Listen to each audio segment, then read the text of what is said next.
Hello student. तो यह प्रश्नावली 15.1 का 5वां प्रश्न है।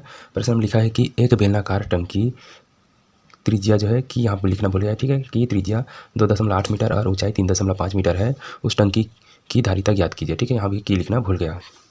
तो इसको जो है धारिता मतलब जो है हमें आयतन ही ज्ञात करना है, ठीक है। तो बहुत ही सरल है। इसके पहले जो है काफ़ी जो है आयतन वाले जो हम लोग सवाल जो है हल कर चुके हैं, तो ये भी सरल है, ठीक है। तो सबसे पहले इसमें जो दिया गया है उसको लिख लेते हैं। दिया है त्रिज्या दिया है, ठीक है, किसकी, बेलनाकार टंकी की। तो त्रिज्या को आर से दर्शाते हैं। आर बराबर यहाँ 2.5 दिया हुआ, ठीक है। मीटर को एम से दर्शाते हैं और यहाँ ऊंचाई दिया है, ठीक है। ऊंचाई दिया है यही टंकी का, इसको एच से दर्शाते हैं। एच बराबर 3.5 मीटर दिया है, ठीक है। हमें इसका धारिता ज्ञात करना है, ठीक है। धारिता यानी कि धारिता बोले तो आयतन इसी को बोलते हैं, ठीक है, या आयतन इसका बराबर v होता है। तो यही हमें ज्ञात करना है, ठीक है। तो बहुत ही आसानी से हल कर सकते हैं इसको। चलिए यहाँ पर जो दिया गया है उसको लिख लेते हैं। तो जो है बेलनाकार, बेलनाकार यानी कि वही है इस टंकी का। अगर बेलनाकार टंकी बोल रहा है तो ऐसे ही बना देना है और यहाँ पर एक और बना दो ऐसे, बस यही एक टंकी है, समझ लेना, बेलनाकार, ठीक है। बेलन के आकार का। तो इस बेलनाकार टंकी की धारिता बराबर, भाई आयतन वाला सूत्र लगाना है v। तो v बराबर क्या होता है, पाई आर का वर्ग एच, ठीक है। यहाँ पूरा मैं यहीं पर लिख देने वाला था इसे, या लिख सकते हैं पाई आर वर्ग एच, ठीक है। यही होता है धारिता बराबर। तो इसमें हम जो है मान रख सकते हैं, ठीक है। इसको मैं मिटा देता हूँ, डबल तिबल नहीं लिखते, ठीक है। तो धारिता यानी कि वही आयतन है। तो यहाँ पर मान रखेंगे तो पाई का मान क्या होता है, पाई का मान होता है 22/7 और आर का मान क्या है, आर का मान 2.8 है। तो 2.8 का वर्ग देख कर देंगे ऐसे। उसके बाद एच का मान जो है 3.5 है, तो गुना 3.5, ठीक है। इस तरह से ऐसे है। अब अक्सर हम लोग को इसमें काटना ही होता है, ठीक है। दशमलव वाला का वर्ग करना और दशमलव वाला का गुना करना। तो इसको जो है सरल करने का क्या तरीका है, तो 22/7 इसको जो है 2.8 दिया है, इसको ऐसे लिख सकते हैं 28/10। अब भाग करके देख सकते हैं यही जाएगा, ठीक है। तो दशमलव को हटाना है तो दशमलव को 1 मान लो, दशमलव के बाद जो संख्या उसको 0 मान सकते हैं, ठीक है। उसी तरह यहाँ 3.5 है, 3.5 को भी दशमलव हटाकर डायरेक्ट 35 लिख दो, दशमलव को 1 मानो। दशमलव की इधर इकाई में 1 अंक है तो 1 की जगह में 1 0 डाल दो, बस यही है, ठीक है। तो 2.8 को हम लोग जो है वर्ग के को ऐसे 28/10 लिख सकते हैं। वर्ग है यानी कि 2 बार लिख देंगे ऐसे 28/10, और ये 3.5 को डायरेक्ट 35 लिख दो, 35/10। अब इसको जो है गुना भाग करना आसान है, ठीक है। तो ये जो है रफ कार्य है बताने के लिए।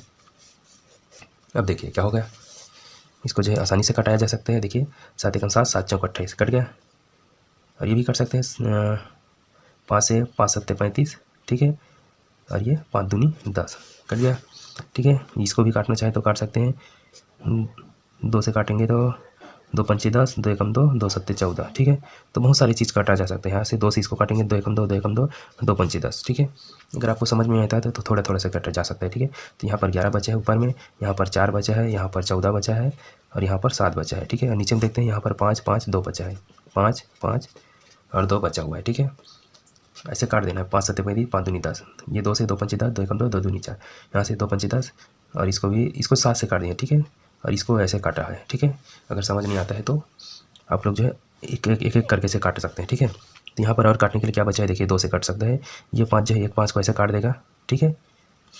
या यहाँ तो 5 नहीं 7 बचा हुआ है, ठीक है। तो यहाँ नहीं कटेगा, मैं गलती कर रहा था, यहाँ 7 है, ठीक है।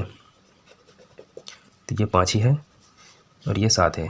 तो ये 2 से इसको काटेंगे तो 2 सत्ते 14, 2 एकम 2 कट गया, ठीक है। अब क्या बचेगा, v बराबर यहाँ 11 बचा है, यहाँ 4 बचा है, अब ये 7 हो जाएगा, ये भी 7 हो जाएगा, ठीक है। इतना है। अब इसी को हल करेंगे और नीचे में जो है 5 गुना 5 है, इसी को हल कर जो है हमें आंसर लाना है, ठीक है। तो चलिए क्या हो जाएगा, v बराबर ये जो है 4 से इसको गुना करेंगे, 4 एकम 4, 4 एकम 4 हो जाएगा और 7 का गुना 7 से तो 37 49 हो जाएगा। नीचे 5 का गुना 5 से करेंगे तो 5 में 25 हो जाएगा, ठीक है। चलिए इधर लिख लेते हैं, v बराबर क्या हो जाएगा। अब 44 और 49 को गुना कर लेते हैं जल्दी से रफ कार्य की तरह। यहाँ पर 44 गुना 49 तो 9 चौक 36 का 6 हासिल 3, 9 चौक 36, 36 में 3 जोड़ेंगे तो 37, 38, 39, 4 चौक 16 का 6 हासिल 1, 4 चौक 16 1 17 जोड़ देंगे तो 6 और ये 10 5 15 का 5 हासिल 1, 3 10 11 का 1 हासिल 1, तो ये ऊपर में क्या है 21 5 6, ठीक है। 2156 आ गया, ठीक। किसको गुना किया, 49 और 44 को, और नीचे में क्या है 25 है, ठीक है। तो अब ये इसको जो है 25 से कटाना होगा। तो इस 25 से इसको काटने के लिए क्या करेंगे, इसको डायरेक्ट हम लोग भाग भी दे सकते हैं, ठीक है। तो v बराबर क्या होगा, भाग देकर देखते हैं। ये क्या है 21 56 है, 25 से भाग देकर देखते हैं। तो 25 से देखिए 25 के 4 बार में 100 होता है, तो 8 बार में 200 होगा, तो डायरेक्ट 8 बार ऐसे ले सकते हैं, ठीक है। तो 200 हो जाएगा, इसे घटा देंगे तो 5 का 5 1 का 1 ये जो है कट जाएगा, ठीक है। अब जो है क्या करेंगे, 6 को उतार देंगे ऐसे, तो ये जो है 56 हो गया, 156। अब जो है इसका जो है 25 का पड़ा है, तो 4 बार में 100 होता है, 4 25 करके, ठीक है। और 5 बार में 125 और 6 बार में 150 हो जाता है, ठीक है। तो 6 बार लेंगे तो 150 हो जाएगा, ऐसे घटाएंगे तो 6 बस आएगा, ये सब कट जाएगा, ठीक है। अब क्या करेंगे, इधर दशमलव डाल देंगे, ऐसे दशमलव डालने से इधर 0 डाला जा सकता है, ठीक है। 25 से कम 25, 25 दूनी 50, घटा देंगे तो क्या आ जाएगा, 0 का 0, 6 में 5 घटाएंगे तो 1 आएगा, और इधर दशमलव डालने की कोई ज़रूरत नहीं, इधर 0 डाला जा सकता है। 25 का पारा 4 बार पढ़ेंगे तो 100 हो जाता है, ठीक है। तो ये कट जाएगा। तो जो आंसर क्या है, 46.24। तो इसको 2156 को 25 से भाग दिए तो हमें मिला 86.24, ठीक है। ये जो है रफ कार्य है, इसको मिटाया जा सकता है, आप लोग भी इस तरह से भाग दे सकते हैं, इस तरह से बड़ी बड़ी संख्याओं को, ठीक है।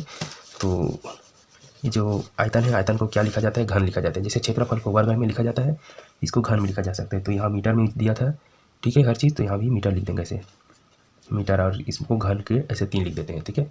घन मीटर पढ़ा जाता है इसको। आयतन जो है 86.24 घन मीटर, ठीक है। तो अब इसको नोट करना चाहे तो नोट कर सकते हैं, सामने है आपके, ठीक है। और वीडियो अच्छा लगा तो लाइक कर देना, चैनल को सब्सक्राइब नहीं किए होंगे तो प्लीज़ सब्सक्राइब कर देना। मिलते हैं कोई दूसरे वीडियो के साथ।